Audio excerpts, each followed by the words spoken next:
What's the best way to keep track of all my form responses? Hi, this is Eliot from Workload. In this video, we'll be building a workflow starting with a new form response in Google Forms. Then we'll be interpreting those responses and creating a summary with the AI wizard by Workload. And finally, we'll be sending that summary as an email in Gmail.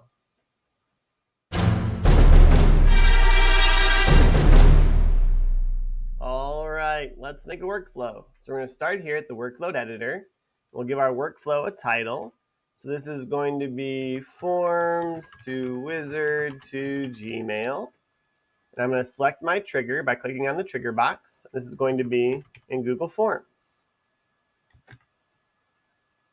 And the event is going to be a new form response. To make sure I'm connected to Google, if you have any issues connecting to the apps we use in this workflow, check out the blog in the description of this video. The form that I want this trigger to monitor is my team task request form. So every time we get a response to this specific form, that will initiate this workflow. I'll test the trigger, and we have a response. So I'm going to click continue. For my first action, I'm going to use one of our tools. I'm going to select the AI wizard by workload. The event is going to be to prompt your data. For the input data, I'm going to click inside the box, and from the drop-down menu, I'm going to select this whole answers array. I'm going to paste in a prompt.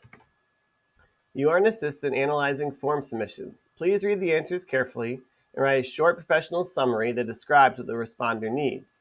The form had 7 questions asked in this order. So I put in the questions here because the form response itself only gave the answers without actually saying what the questions were. So this is letting AI know what the questions were so it can give a proper summary. So we'll test this action. And we have a summary. The responder submitted a form with the following information: the date of concern, the department receiving the request is operation, the issue that needs addressing is the toilet won't stop flushing, the email address of the responder, the subject of the concern, the name of the person, and the level of the concern. So now I have that little summary. I can add a step. This is going to be in Gmail.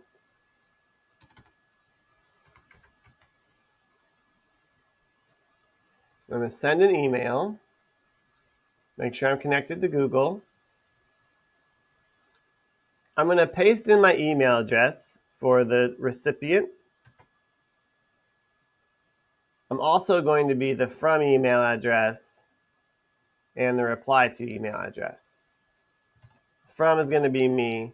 In this situation, I'm pretending that I am the owner of this company or the person in charge of fulfilling requests, and I'm just having this email sent to myself so that I can know what the request is in an easy to understand format. For the subject, I'll just say request. And so all of the emails I get that are in response to these new form responses will all have that subject of request. And the body will come from the summary we created with the AI wizard. I'll click continue, and I'll test this action. And we have a success. So I'll click continue here. I'll check over my inbox in Gmail, and now we have that email request that was sent. I can come back over to the workload editor and check and see there's a green dot in the upper corner of each of my nodes. Then I can activate my workflow, and now every time I get a new form response to that particular form, the answers will be interpreted by the AI wizard and turned into a summary and then sent as an email in Gmail. That's how you can turn form responses into summary emails. Please join the community at Workload by commenting on this post with any suggestions you might have for future videos or any questions. You should also like this video and click here to subscribe to our channel, or click here to get more content from Workload about how to make your business practices flow more more smoothly. And I'll see you next time.